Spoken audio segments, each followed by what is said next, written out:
नमस्कार. जय विजय महाराष्ट्र सर्वांना. एस रविराज रवींद्र चांगो शिंदे, प्रदेशाध्यक्ष महाराष्ट्र ऑल इंडिया कामगार सेना, महाराष्ट्र म्युनिसिपल कर्मचारी युनियन, अभियंता असोसिएशन युनियन, स्टेम प्राधिकारी युनियन, परिवर्तन कामगार सेना, असंघटित कामगार नाशिक आणि महाराष्ट्र एस टी महामंडळ कर्मचारी युनियन, महाराष्ट्र पोलीस कर्मचारी युनियन, अनेक संघटनात्मक संपूर्ण गेली 32 वर्ष एक कार्यकारी अभियंता म्हणून काम करताना प्रामाणिक काम केलं. त्याचा मला सार्थ अभिमान आहे. कुठलाही भ्रष्टाचार नाही, कुठलाही गडबड घोटाळा नाही, परंतु जे काही काम केलं ते मी प्रामाणिक केलं आणि सर्व नागरिकांना नागरिकच्या हिताची कामं कार्यकारी अभियंता म्हणून रवींद्र चांगो शिंदे 30-32 वर्ष सेवा केली आणि या सेवेच्या कार्यकालामध्ये काम करता करता 6 डिसेंबर 2012 रोजी कामगार नेते युनियन लीडर चांगो शिंदे यांचं दुःखद निधन झालं. 6 डिसेंबर महानिर्वाण झालं. महानिर्वाण दिवशी निर्वाण झालं. एक त्यांच्या कामाची पोचपावती होती जे ज्यांनी कामगार संघटना 1960 सालापासून राबविली. ते कामगारांना भरपूर काही देऊन गेलं. कामगारांचे आजही देवासमान आहेत. चांगो शिंदे म्हणजे एक देव माणूस. त्यांच्या सक्षम ते अजूनही जिवंत आहेत असं सर्वांना वाटतं, कारण त्यांचं कार्य, त्यांचे चिरंजीव सेवानिवृत्त कार्यकारी अभियंता यांनी जिवंत ठेवलेलं आहे आणि त्यांची कामगार संघटनेची चळवळी जिवंत ठेवली. जो 12 वर्ष लढा त्यांनी चालू ठेवलेला आहे, जो आधी 1960 पासून चालू होता तो लढा पुढेही चालू ठेवलेला आहे. आणि ठाणे महानगरपालिकेतला गेल्या 5 वर्षात अधोरेखित असा महाकाय भ्रष्टाचार बोकाळलेला आहे. त्याच्यावर मी वारंवार सारखे प्रश्न उपसवतो. जो अनुसूचित जाती जमातीचे आरक्षणाचा मुद्दा, SC ST जातीच्या पदोन्नतीचा, रवींद्र शिंदे स्वतःवर SC ST OBCच्या आरक्षणामध्ये पदोन्नतीतून डावलण्याचा डाव झाला, त्याची मागणी चालू आहे. जो अनियमित नियमबाह्य पदांचा, चार्जांचा, जो एखादा क्लर्क वर्गाला उपायुक्त पदाचा चार्ज दिला जातो आणि SR प्रमुखचा चार्ज दिला जातो. एक जनसंपर्क अधिकारी 4 खात्याचं प्रमोशन एक वनसरसी 2 वर्षामध्ये घेतो आणि अशा प्रकारे विविध खात्यामध्ये 15-20 वर्ष लोक एकाच पदावर काम करत आहेत. बदलीचं धोरण, शासन परिपत्रक 3 वर्षापर्यंत असताना 5 वर्ष करतात, 7 वर्षाकडे ठीक आहे, पण त्याच्यानंतर बदल्याच नाही. याबाबत मी जाहीर आंदोलन उभारलं गेल्या 2 वर्ष आणि आत्तासुद्धा परवा 10 तारखेला अर्धनग्न आंदोलन करण्याचं धोरण मी महानगरपालिकेसमोर राबवायला प्रयत्न केला, परंतु प्रशासनाने मला आधीच पत्र दिलं मागच्या महिन्यामध्ये की तूर्त आंदोलन स्थगित करा, आम्ही तुमच्या सर्व मागण्या सकारात्मक दृष्टीने विचार करू. परंतु ढोबळपत्र दिल्यानंतर सकारात्मक दृष्टीचा काही प्रश्नांचा विचारच नाही. म्हणून महानगरपालिकेवर मी 10 ऑक्टोबरला एक अर्धनग्नाचा आंदोलनाचा इशारा दिला. त्याबरोबर 9 तारखेला प्रशासनाने मला उपायुक्त मुख्यालय जी गोदापुरे, मुख्यालयाचे अतिरिक्त आयुक्त 2 यांनी मला 2-2 तास वेळ दिला. या वेळेआधी सर्व प्रश्न सविस्तर चर्चा झाली आणि त्याचे लेखित पत्र उद्याच्या 13 तारखेच्या सोमवारी द्यायचं ठरलेलं आहे. आणि या सर्व मागण्यांचं सविस्तर विवरण घेत असताना ज्या काही दिवाळी येत्या दिवाळीमध्ये बोनस प्रशासन देणार आहे, तो बोनसाची रक्कम आयुक्तांकडून अजून निश्चिती व्हायची आहे. बोनस पण दिला जाणार आहे. आणि जे थकीत भत्ते आहेत, 7वा वेतनाचा फरक, मागील 2 भत्ते जाहीर आंदोलन केल्यानंतर, आत्मधनाचा इशारा दिल्यानंतर पाडव्याला मिळाले. पहिला भत्ता मागच्या वर्षी 24मध्ये दिला आणि दुसरा हप्ता पाडव्याला एप्रिलमध्ये दिला, जो आत्मधनाचा इशारा दिला रवींद्र चांगो शिंदे यांनी. आणि सातत्याने पाठपुरावा करत आणि आता 3ऱ्या हप्त्याची मागणी आहे. नुकताच आता 2ऱ्या हप्त्याचे सेवानिवृत्त कर्मचाऱ्यांना राहिलेले प्रदान करण्यात आलं मागच्या आठवड्यामध्ये. उपायुक्त मुख्यालयाने सांगितलं, परंतु आम्हाला तिसरा हप्ताही हवा आहे. जर सेवानिवृत्त कर्मचारी होतो, निवृत्त झाल्यानंतर त्याचं सरकारी खात्याशी महानगरपालिकेचे काही लागेबंद नाही ना, म्हणजे सर्वत्र देणे एकरकमी द्यावेत अशी मागणी आहे. आता येणारी दिवाळी पाहता सेवातील कर्मचाऱ्यांना, नियमित कर्मचाऱ्यांना तुम्ही बोनस देणार, पण सेवानिवृत्त कर्मचारी दिवाळी कशी साजरी करणार? तर आमचे थकीत जे काही 7व्या वेतनाची रक्कम आहे, जर महापालिकेकडे पैसे नसतील तर त्या रकमेचे गेले 5 वर्षातील व्याज, 5 वर्षातील व्याज गृहीत धरून त्याची ठोस रक्कम 50,000 हे दिवाळीपूर्वी देण्यात यावे, असं मला ठोस मागणी रवींद्र शिंदे महाराष्ट्र म्युनिसिपल कर्मचारी युनियन मार्फत केली. ठाणे महानगरपालिकेमध्ये असंख्य भ्रष्टाचार भोगाळतोय. विशेष शासन निधी अंतर्गत विशेष महानगरपालिकेला विकास कामांसाठी फंड येतोय, परंतु महानगरपालिका कर्मचाऱ्यांची देणे द्यायला पैसे नाहीत. तर मी पर्याय दिला की जो येणारा फंड आहे त्या फंडातून 30% रक्कम कर्मचाऱ्यांसाठी वळती करा, नंतर आलेला महसूल त्याच्यामध्ये पुन्हा वळता करा, असं मी पर्याय दिला. तर असं कुठलं धोरण झालं असेल तर आम्हाला सांगा. JRMच्या कालावधीमध्ये असं केलेले आहे. मंजूर शासकीय केंद्र शासनाची रक्कम वळवलेली आहे मंजुरी, आणि नंतर पुन्हा ती रक्कम खात्यामध्ये वळती केलेली आहे. अशा प्रकारचं पर्याय आहे, परंतु महानगरपालिकेला त्याचं काही पडलेले नाही. कर्मचाऱ्यांचं थकीत वेतन देणं क्रमप्राप्त असताना ते देणं महानगरपालिका अजूनही देत नाही. अभिजित बांगर आयुक्त असताना त्यांनी एका वर्षभरात 5 हप्ते दिले जातील, परंतु थकीत 5 हप्ते द्यायला पैसेच नाही. कारण महानगरपालिका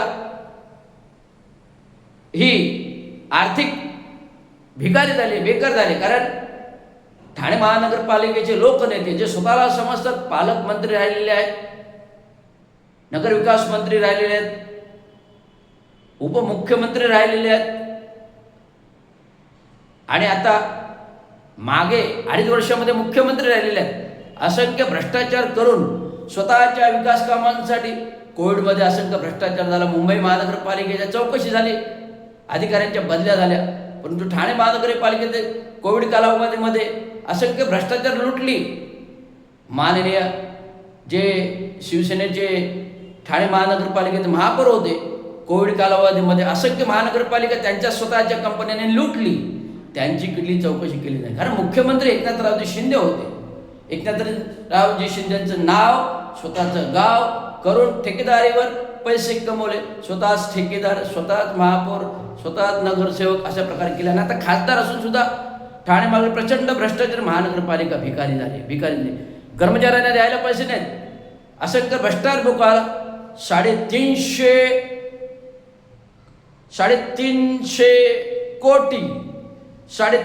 कोटीचा 5 वर्षातला ऑडिट झालेला नाही. जो विधानसभेत प्रश्न गाजला. कॉन्ट्रॅक्ट बेसिसवर ठेकेदारांचे मिनिमम वेतनशी दिली जात नाही, कॉन्ट्रॅक्टरना कमी केलं जातं. घनकचरा विभागामध्ये असंख्य आमदार खासदारांचे टेंडर आहे घनकचरा विभागात, त्या लोकांना ब्लॅकलिस्ट केलं जात नाही. जर एखादा कॉन्ट्रॅक्टर, आमदार, खासदार जर ठेकेदारी असेल त्याला तात्काळ त्याची ब्लॅकलिस्ट करावी. जुलैमध्ये 24 जून का जुलैमध्ये सफाई आयोग बिंद्रा सिंग आले होते, त्याच्यामध्ये मुद्दा मांडला. तात्काळ अशा प्रकारच्या ठेकेदारांना, कॉन्ट्रॅक्टरांना काय लिस्टमध्ये टाकण्याचा प्रयत्न केला. आणि सफाई कामगारांना घरे दिली जात नाही. 15 वर्ष झाले, 30 वर्ष पूर्वी इमारती बांधल्या, 15 वर्ष झाल्यानंतर धोकादायक ठरून त्या तोडल्या. एखाद्या शेख नावाच्या विकासकाच्या गळ्यात घासण्यासाठी, घशात घालण्यासाठी या इमारती धोकादायक ठरवल्या, परंतु अद्याप 15 वर्ष झाली सदर इमारतीचे बांधकाम होत नाही. असे असंख्य प्रश्न घेऊन मी अर्धनग्न आंदोलनाचं ठरवलं होतं. 10 तारखेला प्रशासन बोलते आम्ही सकारात्मक विचार करतो. आज मितीस जर बघायला गेलं 2.5 वर्षामध्ये असंख्य विकास कामे, ज्या इमारतींची विकास कामे, मग सिव्हिल हॉस्पिटल असो, इंग्रजांच्या काळात तो तोडला गेला, नवीन बांधलं गेलं. जिल्हा परिषद कार्यालय तोडलं, नवीन काम चालू झालं. सार्वजनिक बांधकाम कार्यालय तोडलं, नवीन बांधकाम चालू झालं. शिवाजी मैदान शिवाजी टॉवर जो 60 वर्ष जुना होता, चंद्रशेखर साहेबांच्या कालावधीत बांधला, 28 वर्षांनी तोडला, विकास प्रस्ताव बनवला गेला. गडकरी रंगायतन धोकादायक असं ना, कुठलंही स्ट्रक्चरल ऑडिट नाही. गडकरी रंगायतन धोकादायक कुठलंही स्ट्रक्चरल ऑडिट नाही, पण डायरेक्ट थेट निविदा इलेक्शन पूर्व 10 ऑक्टोबर रोजी काम चालू केलं. अचानक जेव्हा मला कळलं त्यावर मी प्रश्न विचारले प्रशासनाला. एक धोकादायक बांधकाम वर्ग 1 मध्ये झालं असेल ती तोडून इमारत नव्याने बनवली जाते, पण ती न बनवता पुन्हा तेच थातूर मातूर रिपेअरिंग केलं जातं. जर उद्या पुढे मागे धोकादायक इमारत झालेली आहे, स्ट्रक्चरली वीक झालेली आहे, जर पडली कोसळली, याला जबाबदार कोण? महानगरपालिका. मी माझ्या बाईट्स पाठवल्या टेक्निकल ऑडिटच्या, स्ट्रक्चरल ऑडिटच्या. महानगरपालिका प्रशासनाला विविध पत्र दिले आहेत. भविष्यात अशी काही घटना घडलीच तर माझे ते कागदपत्र पुरावे दाखल महानगरपालिकेला उपयोगात येतील, एवढं मी सांगतो. आज ठाणे महानगरपालिकेचा 4 माळ्याच्या कार्यालय महानगरपालिका भवन येते, तिथे कॅबिनमध्ये कुठले अधिकारी सापडत नाही. आणि आज तुम्ही रेमंडच्या जागेवर 1000 कोटीचं 32 माळ्याचं, रेमंडच्या जागेवर 1000 कोटीचं 32 माळ्याचं महानगरपालिका भवनाचं नवीन कार्यालय नूतनीकरण बांधत आहे. आणि हे ठेकेदार हा महाराष्ट्रातील नसून महाराष्ट्राच्या बाहेरचा, म्हणजे दिल्लीचा का कर्नाटकचा का केरळचा आहे असं सुचवात मला माहिती मिळते. माननीय खासदार श्रीकांतजी शिंदे यांचे ते मित्र आहेत असं आम्हाला कळतं. तर अशा प्रकारे 40% 50% ठेकेदारी घ्यायची, टक्केवारी घ्यायची, 40-50% टक्केवारी घ्यायची, सेटिंग करायची, नवीन विकास कामं करायची. सत्ता आहे म्हणून देश नाही, राष्ट्र लुटायचा. तर पंतप्रधान तर देश लुटतायत, आम्ही तर महाराष्ट्र लुटतोय. एकनाथ शिंदे ज्यांना महानगरपालिकेमध्ये भ्रष्टाचार करायची, टक्केवारी खायची सवय लागलेली असते, तर राज्यावर पण तीच परिस्थिती आली. आज राज्य भिकारी बनवलंय. लाडकी बहीण योजनेमध्ये 45,000 कोटी उडवले गेले जनतेच्या कराच्या पैशाचे. आणि मुख्यमंत्री झाल्यावर भावनिक संपूर्ण ठाणे नगरपालिका धरून संपूर्ण ठाणे जिल्ह्यामध्ये 45,000 कोटी विकास कामांसाठी वाटले गेले. मुंबई महानगरपालिका, ठाणे महानगरपालिका, कल्याण डोंबिवली महानगरपालिका, वसई, विरार, पालघर, अमरावती, कोकण या संपूर्ण महानगरपालिकेमध्ये 7,000 कोटी 10,000 कोटी रुपये वाटले गेले विकास कामांसाठी. अशा प्रकारे 50,000 कोटी रुपये गेले. मग जवळजवळ 1 अब्ज रुपये महाराष्ट्राच्या तिजोरीतून खर्च झाले. त्यामुळे महाराष्ट्राची तिजोरी आज खाली झालेली आहे. आज दारू मुक्त करावी लागली, दारूवर महसूल मिळेल. विविध क्षेत्रातलं आज तुम्हाला लाडकी बहीण योजना बंद केली गेली. शेतकऱ्यांना पीक विमा नाही, शेतकऱ्यांना हमी भाव नाही, शेतकऱ्यांना कर्जमाफी नाही, कुठलीच माफी नाही, विद्युत बिल माफी नाही. अशा प्रकारच्या योजना या कर्जबाजारीपणामुळे, तिजोरीत पैसे नसल्यामुळे बंद करावं लागले. आणि बोकाळेला ठाणे जिल्ह्यातील, ठाणे शहरातील भ्रष्टाचार आणि ठाणे जिल्ह्यातील ट्रॅफिक प्रश्न, पाण्याचा प्रश्न हा बिकट आहे. माननीय एकनाथराव शिंदेने आत्ताच्या विधानसभेमध्ये मागील मार्च महिन्याच्या काळ डॅमचा प्रस्ताव आला, तो मान्य केला, परंतु अजून प्रस्तावाला गती नाही. ठाणे महानगरपालिकेने भविष्यात 70 माळ्याच्या इमारती होतात, 70 माळ्याच्या इमारती होतात, परंतु या इमारतीला बेसिक इन्फ्रास्ट्रक्चर नाही, फायर ब्रिगेड नाही, नाले गटारे वाढलेले नाहीत, पाणी सगळं तुंबून येतं, ट्रॅफिकचा प्रश्न गहन आहे. जर आज 70 माळ्याच्या इमारती झाल्या तर पुन्हा ट्रॅफिकवर रस्ते कमी पडतात. त्यामुळे मी तोडगा दिला, NDTVवर माझी मुलाखत झाली, तोडगा दिला की उन्नत मार्गे करा आणि संपूर्ण जंक्शन त्याला कनेक्ट करा. आणि मुंबई आनंदनगर नाका ते अहमदाबाद फाउंटनपर्यंत थेट उन्नत मार्ग न्या, त्याला जंक्शन कनेक्ट करा आणि त्यानंतर ट्रॅफिक सुरळीत झाला. कारण वरील मोठं ट्रॅफिक वरून जाईल आणि छोटं ट्रॅफिक खाली जाईल. कोस्टल रोड जो गडकरीने मंजूर केलेला आहे, त्याला हजारो लाखो रुपये लागणार, त्यामुळे तो आता चालू नाही, परंतु उन्नत मार्ग होऊ शकतो. आता अंतर्गत मेट्रो प्रपोजलला 11,000 कोटी रुपये लागणार आहेत. अंतर्गत मेट्रो प्रकल्प हा होऊ शकणार नाही, कारण अंतर्गत जागा शिल्लक नाही. तर कशा प्रकारे धारण करणार? रवींद्र शिंदे राजकीय, सामाजिक आणि तांत्रिक विश्लेषक अभियंता असल्यामुळे महानगरपालिकेमध्ये कार्यकारी अभियंता म्हणून राहिलेले आहे. त्यामुळे महानगरपालिकेत काय चालतं काय नाही चालतं, भ्रष्टाचार कुठे कुठे चालतो हे संपूर्ण इथं माहिती आहे. त्यामुळे महाराष्ट्र म्युनिसिपल कर्मचाऱ्यांच्या बॅनरवर मी स्वतः माझे संघटनात्मक आंदोलन गेली 2 वर्ष सातत्याने करतो सेवानिवृत्तीपर्यंत. त्याला प्रशासन सकारात्मक दृष्टिकोन देते, पण कार्यवाही होत नाही. उद्या 13 तारखेला 3 वाजता गडकरी रंगायतन ते ठाणे महानगरपालिका भवन, गडकरी रंगायतन ठाणे एक धडक मोर्चा आयोजित केलेला आहे.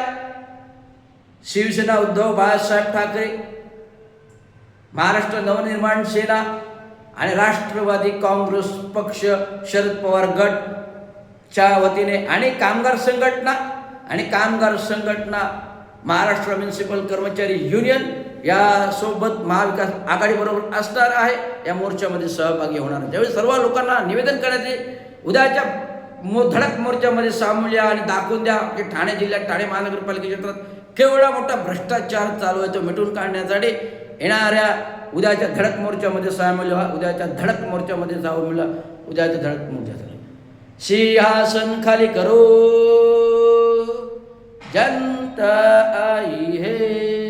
सिंहासन खाली करो, जनता आई है. सिंहासन खाली करो, जनता आई है.